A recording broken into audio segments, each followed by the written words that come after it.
Okay, so that's the end of that one. Put my glasses on again so I see what I'm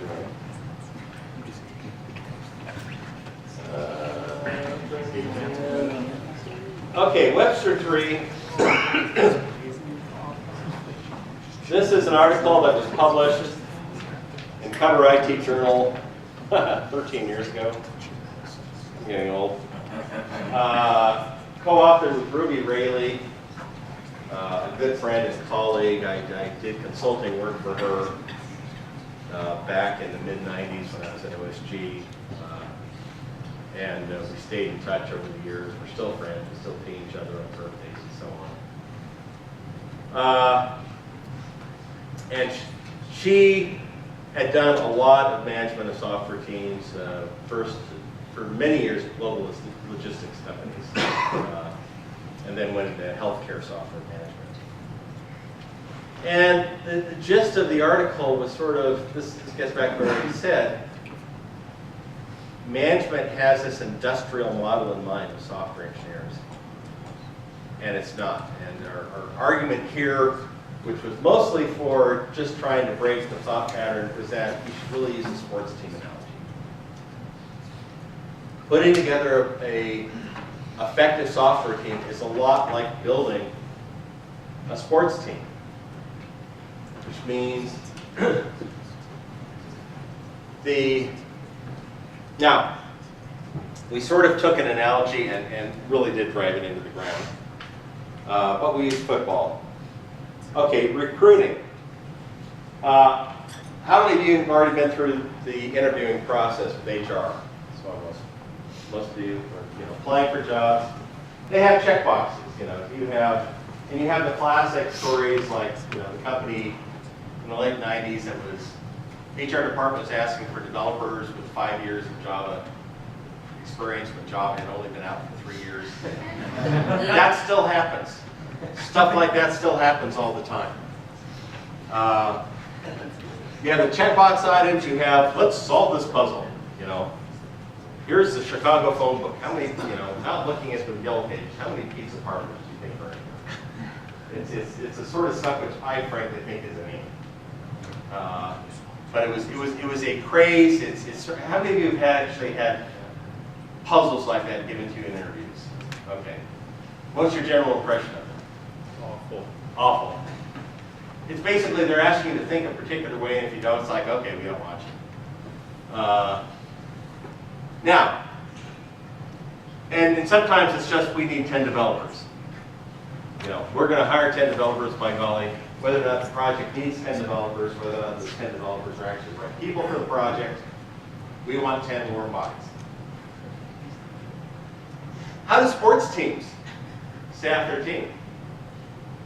The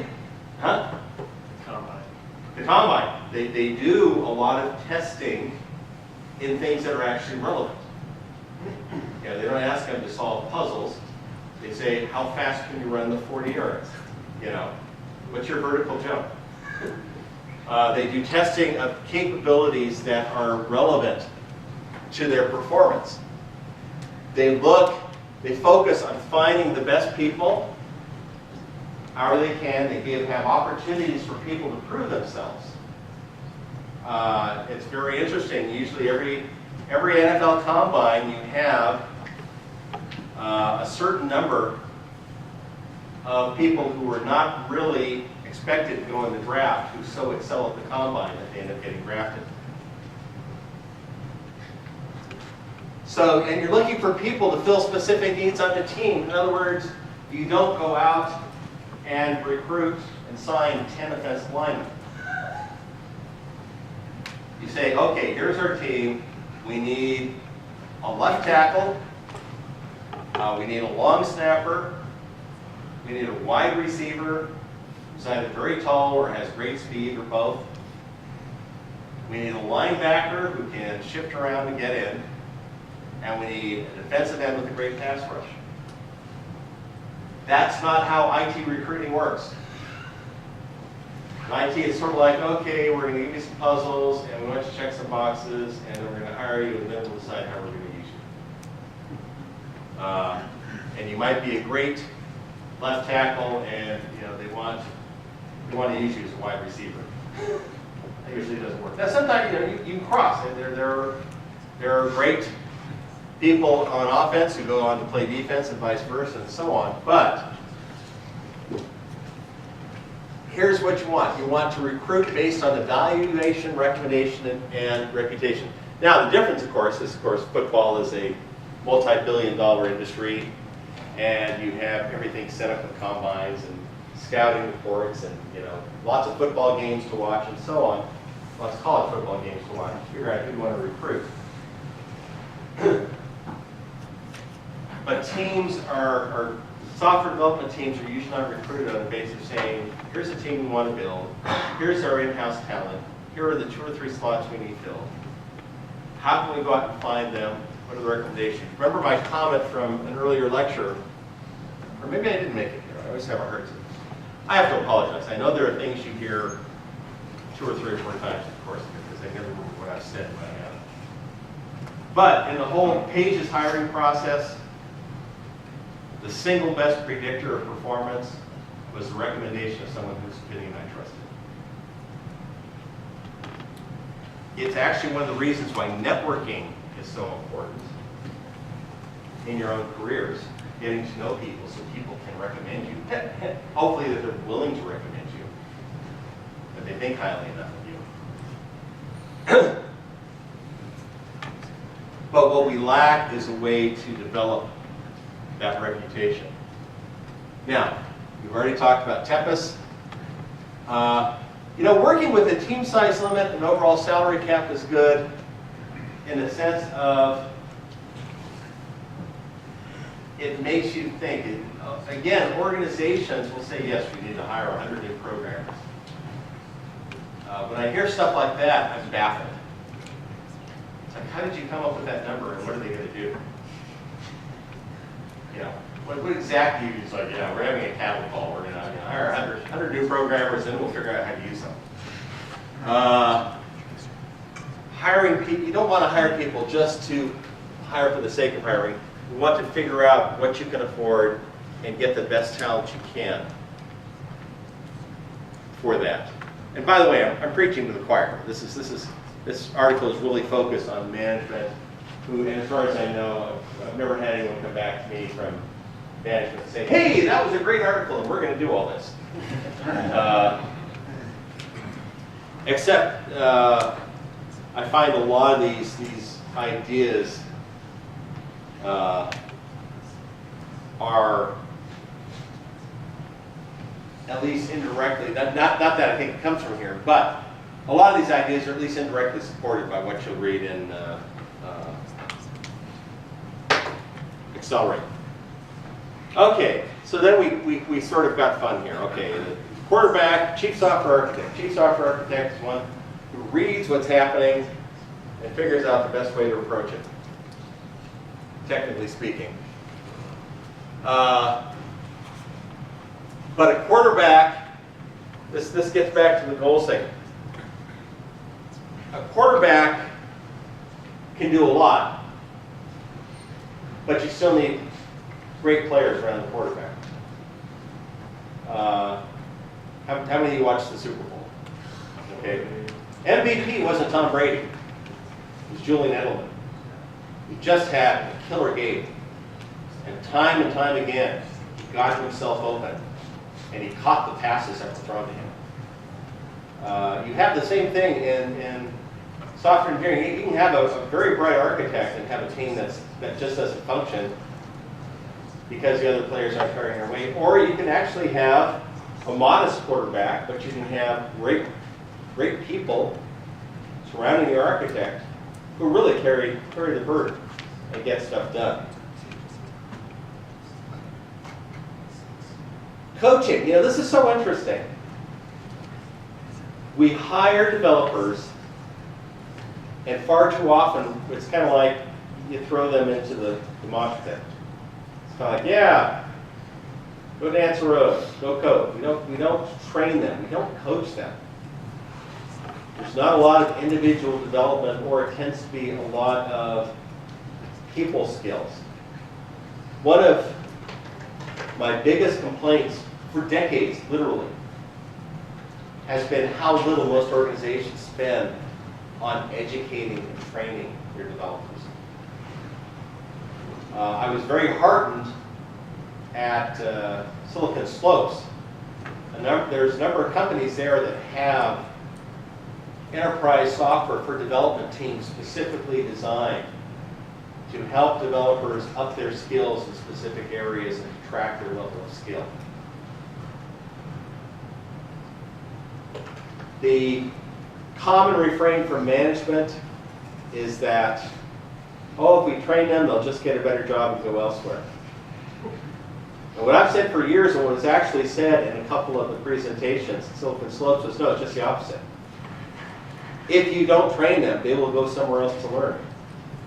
Because the technology changes all the time. And what you don't want to feel like is you're being left behind. You can earn a tremendous amount of loyalty. Now, something else. Sports teams tend to have philosophies. It can be cultural philosophies. It may be, approach to playing the game philosophies and so on. You don't often see that in software organizations or in teams. What's our team philosophy? In fact, what you will see is you'll see some of that when we read Peopleware.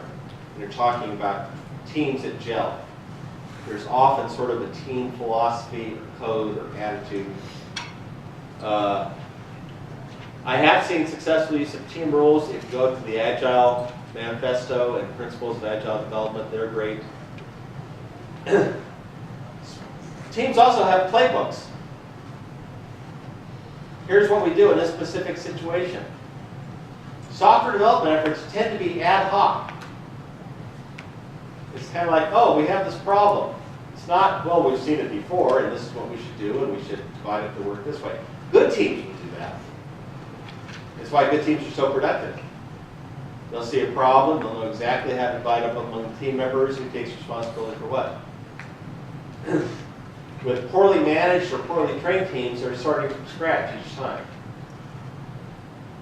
And often they're not listening. Now, and again, I'm using football because I play football, I watch a lot of football. What often happens when a team comes off the field, the offense or the defense comes off the field, is that they go to the coach and they say, here's what's happening. Here's what this person is doing, this is what we're seeing. Of course, coaches are also seeing the video and analyzing it, but the teammates are giving, the actual players are giving feedback. Often you'll find in the development world, you try to give feedback like that, and you're told, shut up and code. Whereas I was once told, shut up and architect.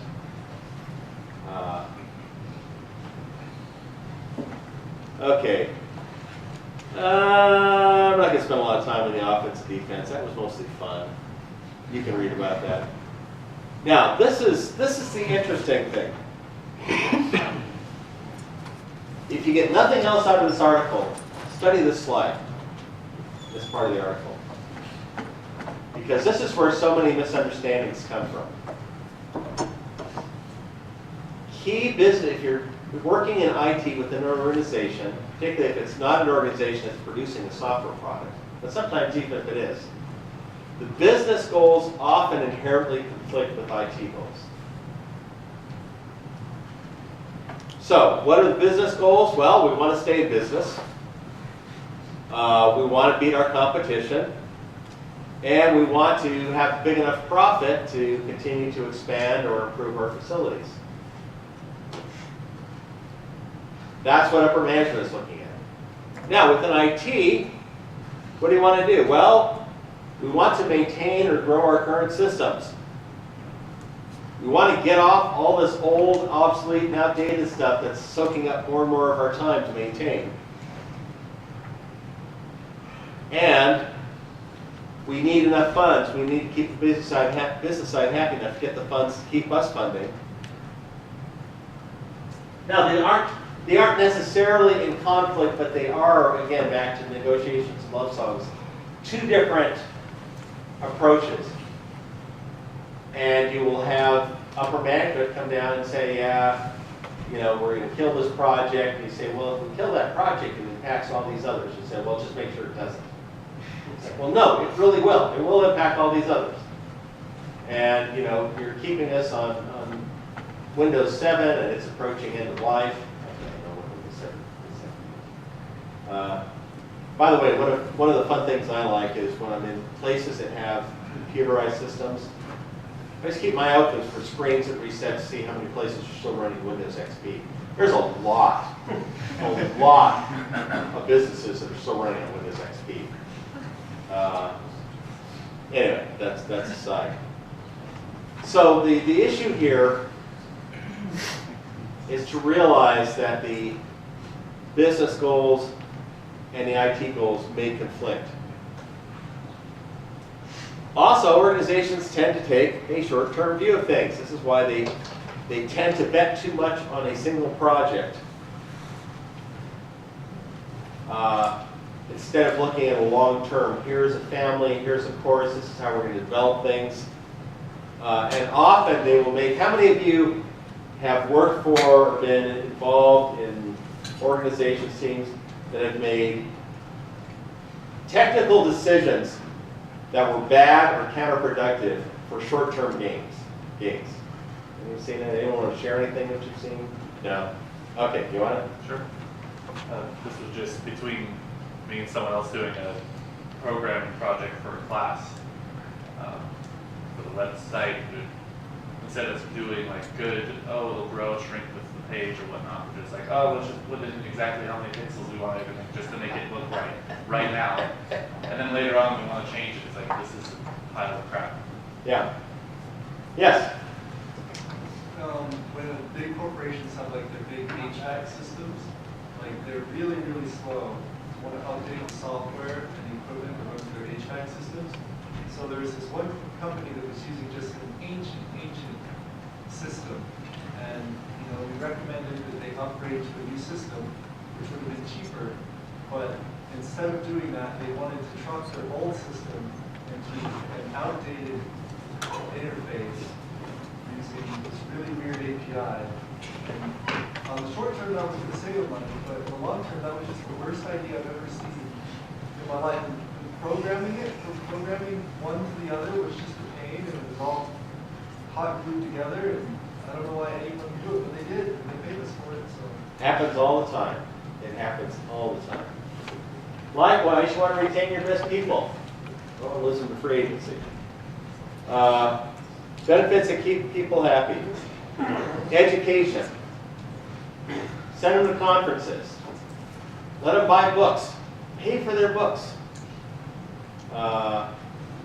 Pay for online training seminars. Again, some of the software systems that I saw at Silicon Slopes were specifically online so that developers could assess their skills in various technologies and then set up an educational plan online to improve their benefit, their things there. Give them the best tools. I've already said this before. This is a lesson I learned 30 years ago from an entrepreneur in San Diego, technology entrepreneur, who said, I learned pretty quickly that I could not spend more on giving my developers top-of-the-line development systems and development tools than I would lose by shipping them being a month late. But again, you will find companies that will say, oh yeah, we're going to give you these old Dells, 486 systems with 1 gigabyte of RAM, and we want you to develop software on it. It's literally penny wise and pound foolish. Okay, that's the end. Any questions, comments, or observations on that one? Yes? So I couldn't help but wonder today, if you were to, right now, with all of your collective knowledge, design an IT department as ideally as possible, what would it look like? Or would you need an extra hour to talk about that organization? I need some time to think about it, but it's a great question. Now, my first question is an IT department for what? Okay. Yeah, there's a difference between, if I'm doing a startup, which I've done a couple times, Yeah. if I'm doing corporate IT, if I'm doing commercial software IT, that's where it's already an existing product and we have to bring it up. Let's say it's a big company, like, I don't know, say this is just a. Well, like GM or something. Yeah, something large, yeah. I would start with the center of excellence. Basically, a top-notch team that I'd have a project manager over it. I would have a full-time office manager developing it. I would have a chief software architect. I would set up a technical track, and depending on the needs for the systems I was developing, figure out how to hire down from there so I had the right people. I would have a library for it. I would have a very extensive education budget. I would have a kitchen with unlimited soda and snacks. That's probably good enough. And by the way, I think a lot of Silicon Valley goes way overboard with some of their perks. I think that's counterproductive after a certain level. And basically, I would have it enclosed like sort of an airlock, where people on the outside would have to make a special effort to actually get in so they were not interrupted. I probably would not have phones on their desks.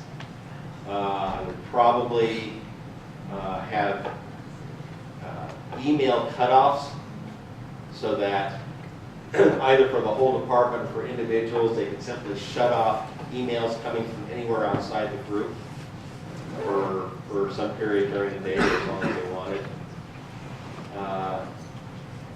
I would have, depending on how the group was organized, I'd have offices with probably anywhere from 1 to 3 people in it, based on what they're working. But if there's more than one person in an office, we're going to be facing away from each other. You have to rotate around and talk. Have a commons area where people can sit and talk informally to interact with comfy chairs and everything else. Probably have 3 or 4 game systems in a separate commons room, just to give them a chance to go off and blow things up while they're trying to figure out a naughty problem. And I would probably have, depending on the age and demographics, I would probably have a set of services for them that they could depend upon to take care of things at home. If you have young single programmers, one of the things, Tony Gibson at OSG was brilliant on this, because we'd had engagements at corporate clients where we put anywhere from 10 to 25 people on site at a corporation in a given city for months on end. And he would do things like he would rent a block of apartments for them, and then he would hire a full-time housekeeper who would basically shop, clean the apartments, do their dry cleaning, and laundry.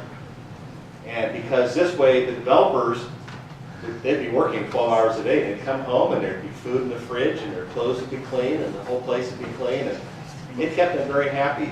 You want to eliminate as many distractions as possible, except when they need distractions to let loose.